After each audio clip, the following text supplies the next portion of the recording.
نعم. وتكثر الزلازل. تكثر الزلازل جمع زلزال والعياذ بالله، وهو حركة الأرض.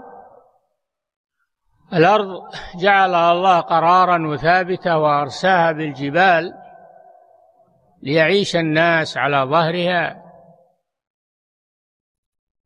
ففي آخر الزمان يكثر اضطراب الأرض والزلازل، يتدمر كثير من البلاد كما هو الواقع الآن، وكما تسمعون من هذه الزلازل التي يتدمر فيها خلق كثير وبلاد كثيرة.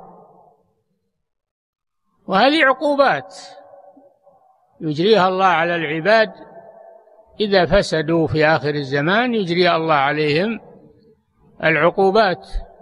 فهي من ناحية عقوبة ومن ناحية تذكرة لأهل الإيمان أن يستيقظوا ويتوبوا إلى الله عز وجل. ولا يقال إن هذه ظواهر طبيعية كما يقوله المتحذلقون والجهال، ظواهر طبيعية ما تدل على شيء، ما تدل على شيء، إنما هي ظواهر طبيعية تجري. لا، ما هي ظواهر طبيعية.